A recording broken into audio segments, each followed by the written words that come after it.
Hello, my name is Ann, and welcome to our Lifting Us Up in Liberty program. Now let's join our broadcast as Pastor Earl Wallace explains how the Bible applies to our personal and civic lives. Do you know that one does not have to be converted to Christianity to enjoy the benefits of living under Christianity?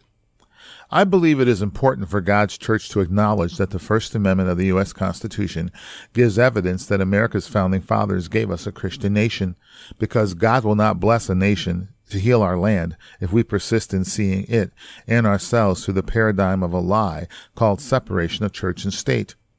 Jesus says in John 8:32, truth sets us free. So we also need to see that Satan uses lies to enslave us and our nation.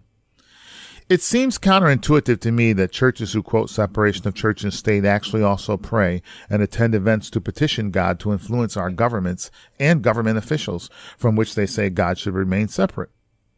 Does it not seem inconsistent and contradictory to us that people who quote separation of church and state attend prayer events so that the state will be influenced by God, whom they say should remain separate from the affairs of state? As Bible-believing Christians, we should be honest students of history and do a little research to understand that the reason God blessed America's founding fathers to construct the First Amendment of the U.S. Constitution, which conjoins 5 rights centered around biblical Christianity, the only religion they practiced, is because biblical Christianity is supposed to accomplish the following. 1, it is to inform our national conscience of what is right and wrong and how we are to conduct ourselves in our personal, civic, and government affairs. And biblical Christianity is to be the guide for 2, our speech, both what we speak up for and what we speak out against, and what is considered wholesome and perverted. Biblical Christianity is supposed to 3, guide how the press is supposed to conduct itself, to report crime as that which is consistent with what the Bible calls sin, and to report as noteworthy that which the Bible calls praiseworthy. 4, we are free to assemble so we can worship God and exercise our freedom of speech rights to pray in public and bless God in public.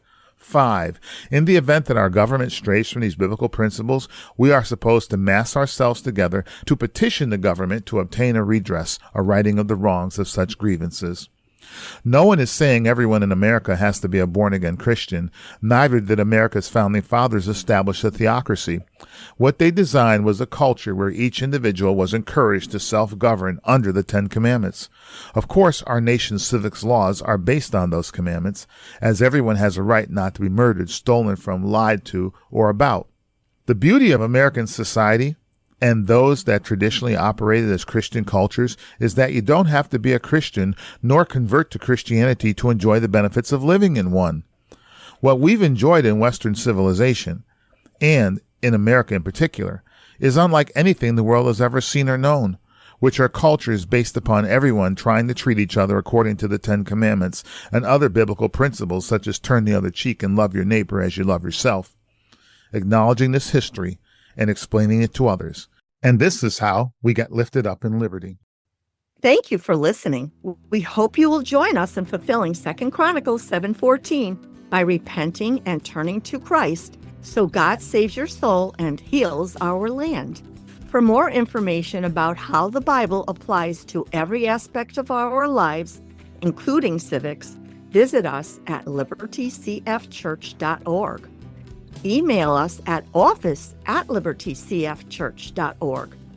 Mail us at P.O. Box 235, Latham, New York 12110.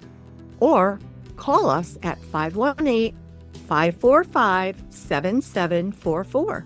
That's 518-545-7744.